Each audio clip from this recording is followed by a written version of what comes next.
أعوذ बिल्लाहि मिनश्शैतानिर्रजीम। أعوذ بالله من الشيطان الرجيم।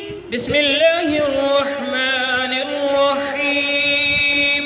بسم الله الرحمن الرحيم। जो हमने पिछला सबक पढ़ा है वाला दूम, इस वाव मुशद्दद के साथ मिलाया गया है उसे, और यहाँ से हमें आयत नंबर 47 सूरत आल इमरान का आगाज़ करते हैं। वलम यमससनी ولم يمسسني वलम यमससनी ولم يمسسني बशर, بشر वक़फ़ किया, रा साकिन हुआ, बशर पढ़ा जाएगा, बशर। بشر वलम यमससनी बशर ولم يمسسني بشر क़ाल कज़ालिकिल्लाहु। قال كذلك الله। इस काफ को इस लाम मुशद्दद के साथ मिला के पढ़ा। क़ाल कज़ालिकिल्लाहु قال كذلك الله यख़्लुक़ु يخلق मा यशा। ما يشاء वक़फ़ किया, हम साकिन हुआ, यशा पढ़ा जाएगा, मा यशा।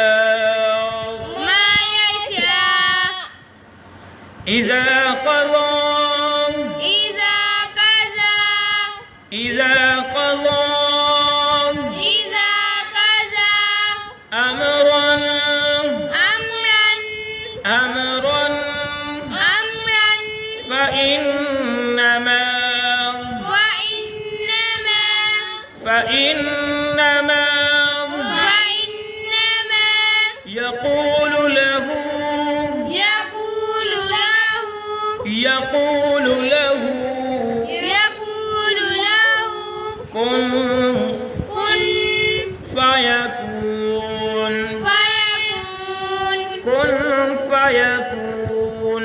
كن فيكون आओ अब पूरी आयत पढ़ते हैं यहाँ से।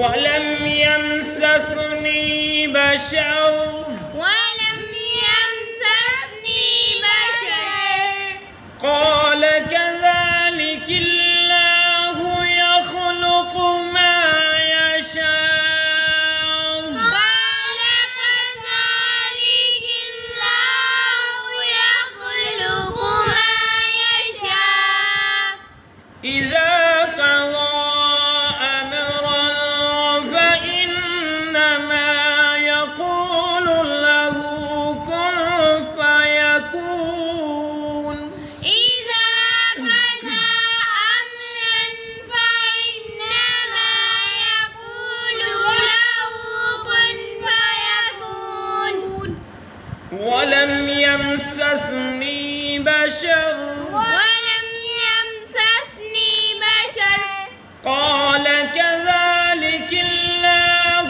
يخلق ما يشاء